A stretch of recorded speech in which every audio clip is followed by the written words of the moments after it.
And then wonderful John KI7YRA will take that downloaded audio and put it up as a YouTube, hopefully, and well, audio and video.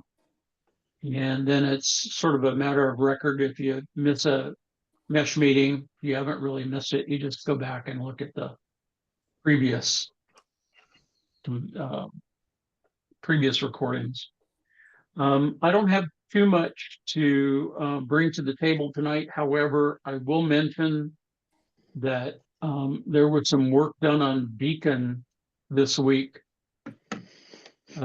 for the Arden mesh up there.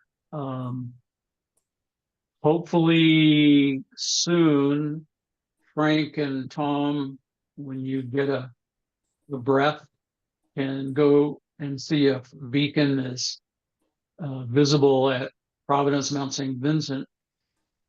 Yeah. Let me see if my note over here is working tonight. I haven't updated it in a while, so I'm not sure what its status is. But I can usually see Providence from here, and if I can see Providence, I can see if it can see Beacon. Right. So that was more of an ACS exercise than the mesh team, but it was Arden.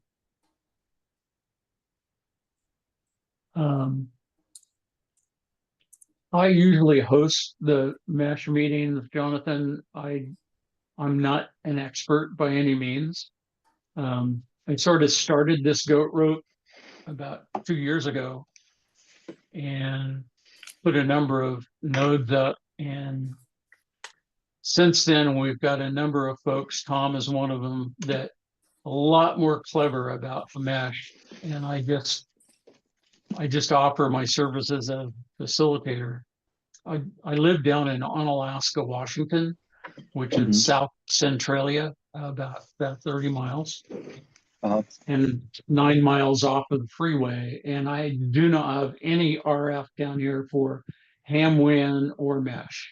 So I'm a sole survivor. You need a tunnel. So you're too far away from any other nodes, you're saying?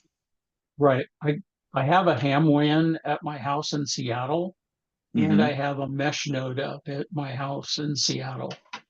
I'm so inept that I need a clever person to be able to tie those together, but they're both still working.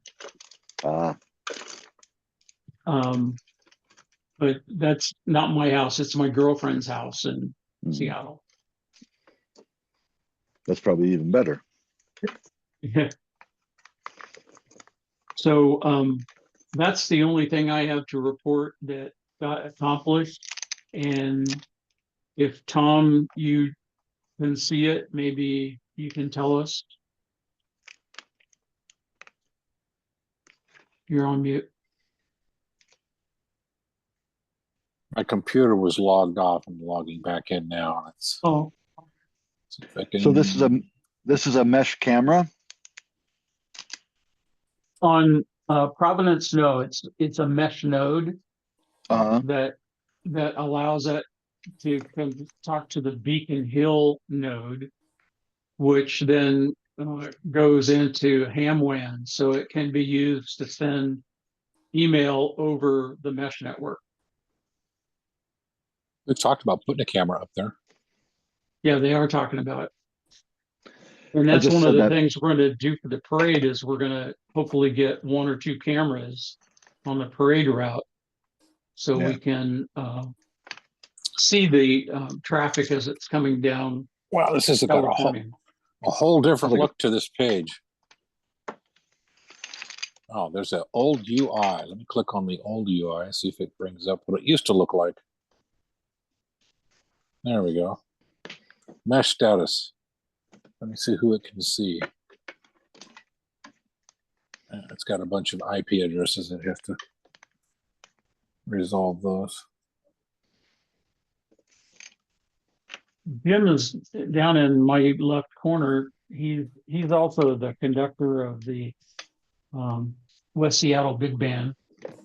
And he's on his way to rehearsal, so I don't want to time up too much. But Jim is also the parade coordinator, Oh, and Wh- he's working with us to see if we can put some technology on the course to benefit the technology, benefit ham radio, possibly get more members to join our West Seattle Amateur Radio Club. yeah. I'm a member of West Seattle Amateur Radio Club, I think. I just heard about it and joined it. I just thought, well, I live here, I might as well join it. And we're looking at a property over there tomorrow, maybe. In West Seattle. Yeah, I wouldn't mind living there. It's kind of like Mayberry. No, it's not. I know it's not, but it compared to where we're living now, it is. Yeah, Maple Leaf, a little bit. Little. There's a mesh node up there. Well, Yeah, there is a mesh node at Maple Leaf. these are mine. I'm one of them, I guess, if when they're not turned on though. Ain't gonna do much good with them sitting there. Yeah, for you to be able to get into mesh though, you've got to hardwire one of those units into the mesh AREDNMESH to be able to transpose that data over. It Oh, doesn't automatically hook into a network.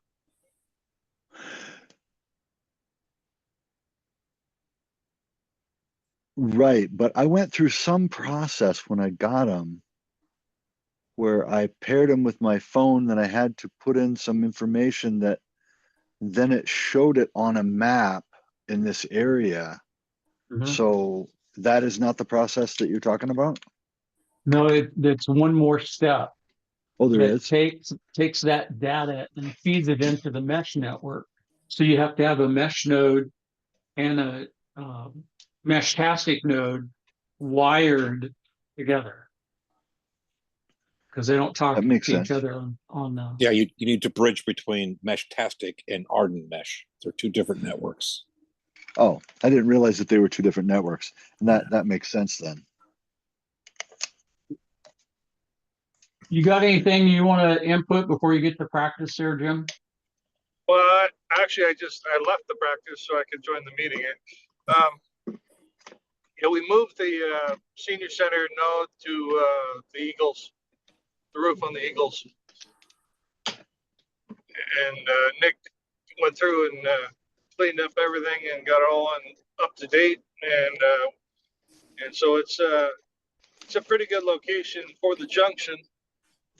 After we did that, we went and surveyed another site. That's just a block or so up the road for a future ham radio.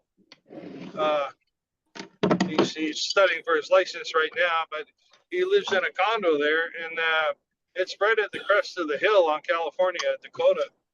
And if we went up on the roof and we can see Providence and we can see the tower, the High Point Tower, and I don't know, depending if we put it up on top of the equipment room there on the roof, might even be able to see Beacon. So that's a promising location. So work with Nick to try and see if we can put together a piece of equipment to put up there. Did you work with Nick to take the Alaska 35th Brookdale down? Not yet. So that maybe that'll be the piece of equipment that goes up. We want to see about possibly setting up a solar panel to run it so that we're not looking for power up on top of that roof there. I don't think there's going to be much up there. Okay. Nick supplied, or I did he looked at some paperwork I had from an earlier attempt, but we've applied for a grant from the Arden folks to be able to build out some portable nodes that will include solar, battery, computer, monitor, nodes themselves, and be able to set those up possibly down the road at hubs, emergency communication hubs. So there's a pretty good use. And so the funding that he asked for 15 sets of equipment. So that's still in work. We're waiting to hear if we made the cut. It was about $50,000. Well, I'm looking at the Mount St. Vincent status, and it's showing my -1 is a remote node, which it's seeing via my -5, which it's seeing directly. And Carl N7KUW TP link is RF active. Then it's got like 5 IP addresses that just say RF idle, so it's not giving names of who they're seeing, just RF idle on the IP addresses. So I can't tell if it's seeing Beacon or not, unless I knew what Beacon's IP address was. And I'll bet you Nick is probably the only one that could come up with that. And I think there's some kind of a setting in there that'll adjust the threshold so that those don't show up as RF idle. They actually show up as their aliases. Mm-hmm. But I don't know. I haven't played around with those settings enough. Okay. And there's probably a way to log into it via HamWAN too, because it's on the HamWAN network.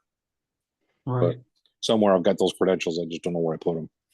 One of my computers somewhere. HamWAN at my house is pretty easy to get into. I mean, via the HamWAN network, you know, the 44 dot whatever it is, you can get into that via the internet, and I have the credentials to log in there and then go to these nodes that are on the HamWAN backbone, like Mount St. Vincent and Beacon and West Seattle, and log into those through the internet versus going over the radio, like I'm doing right now. So,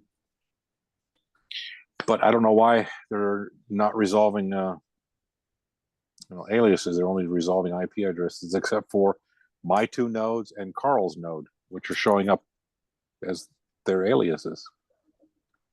The others are just showing, one of them is showing it's a 100% LQ, but it's just saying RF idle, and I don't know what that means.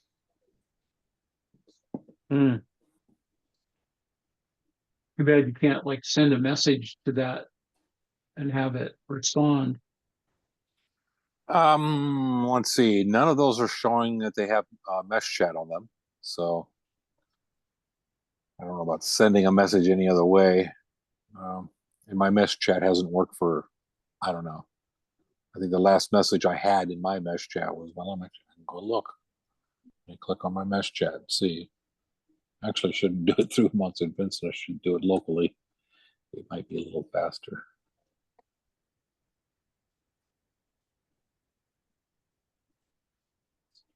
To my mesh status.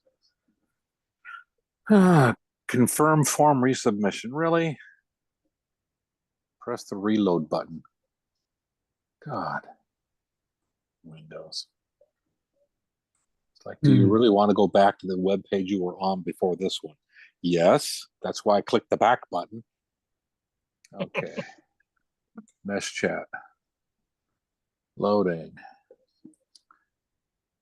And I think it was like 2023 was the last time I saw any messages from anybody. Oh, I'm excused. Well, there's a good afternoon there from KF7AZP from April 4th. So look at that. Wow. And the previous message to that was from Jonathan on July 23rd of 2024. So it's like, it's really active. 1 message a year. So I think that's just what I'm receiving, not that that's what's going out there in ether, because I used to see all kinds of stuff, you know, when we're connected via a tunnel somewhere. I used to see stuff all over the East Coast and whatnot. Now I don't see anything. So I don't know what happened. When we first cranked that up, we used mesh chat a lot to try and test whether or not it could be used for whatever. What we were testing. But I've got mine set my channel to everything. So I should be seeing everything that's on mesh chat out there in the entire world. And like I said, the last message I got was back in April, local. And previous to that was July 2024. So is like, July 2024 this Jonathan? No, Jonathan KK7PW sent a message. Ping to all out there, anyone out there, via his AR750, which I think is that little dongle that you plug in. Yeah. And that was July 23rd, 2024. So, and previous to that was Nick on July 11th, 2024, KK7LZM. And that's probably when he set up his TP link because it's a CPE 210. So, yeah, Mesh Chat has just been completely dead here. And I don't know whether it's my end or just there's nobody out there, or it's the messages aren't getting forwarded from one node to another somewhat for some reason. Yeah. Anna, W7ANE, got a TP210, and she sent me an email saying, I wonder if I pointed it north, if I'd be able to connect to anything. And I said, well, you don't know till you try. Yeah. From South Park, she might be able to hit Beacon. Yeah, I think she may, depending on where she puts it. Yeah. So, John YRA, he's been sitting in the shadows. Yes, Ron, I hear you. Do you have anything for the good of the order? No, nothing from me. Okay. Again, I appreciate all you do, keeping us available, the videos available for folks. Couldn't do it without you.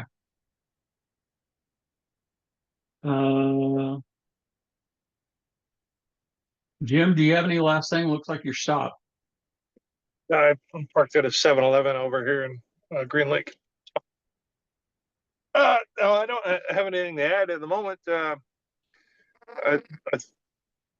presume we are planning on taking that node down from 35th and Alaska. All right. Yeah, we're good to do that. All right. And so that would be a good one to put up on top of the Dakota condominium. So I'll get with Nick when we're both in town at the same time and see if we can do that. There is no non-penetrating mount on that unit. However, there is a non-penetrating mount up on top of the Salvation Army.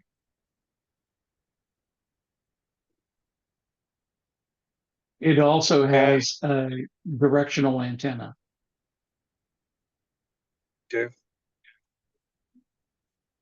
Are we wanting to remove the one from the Salvation Army? Well, I don't think so, but we might be able to reposition the antenna to one of the masts that are either the HF antenna or the VHF UHF antenna. Just reposition it. Yeah. And I know where there's an unused non-penetrating mount just sitting, so we could probably steal that off of the roof of the Eagles because it's ready to be. It's an old direct TV they're not using anymore. Mm. I don't think anybody will notice it if it's missing. I'll let you and Nick decide how you allocate the equipment.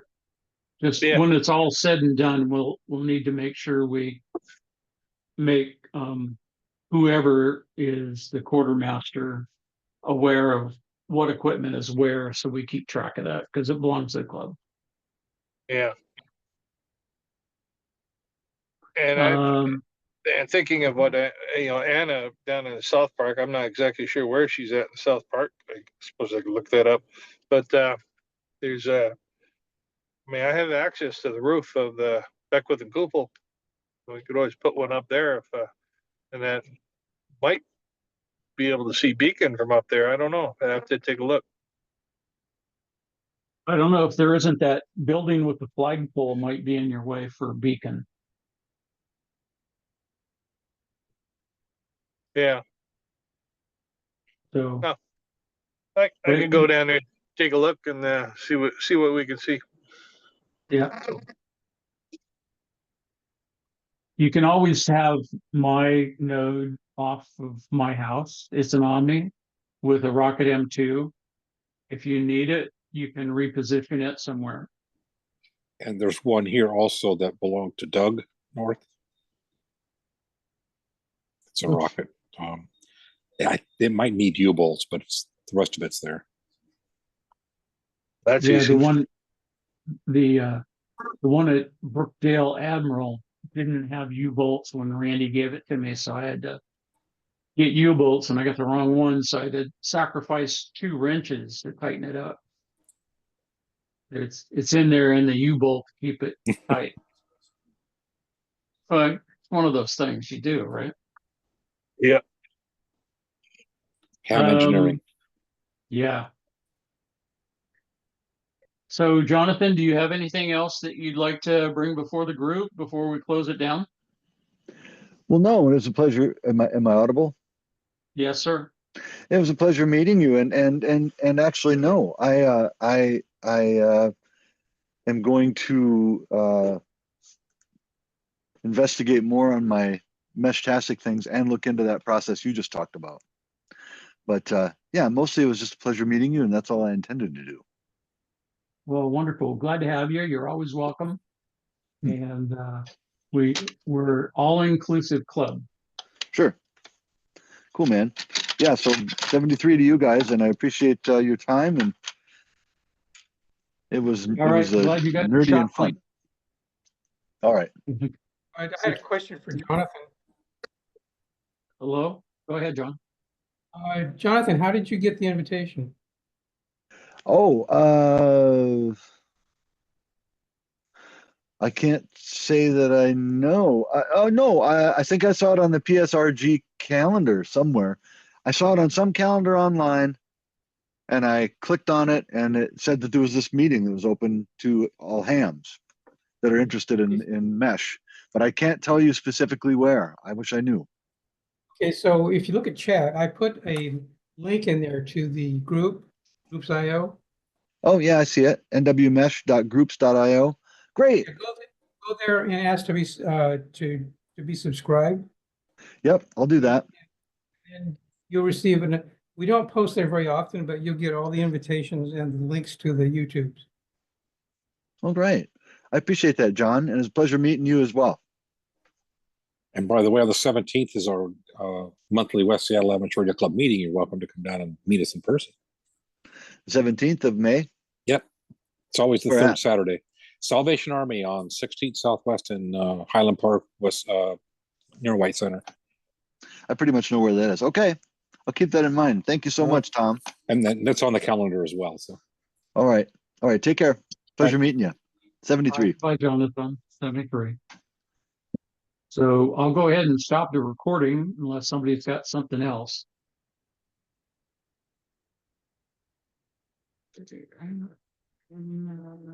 Stop.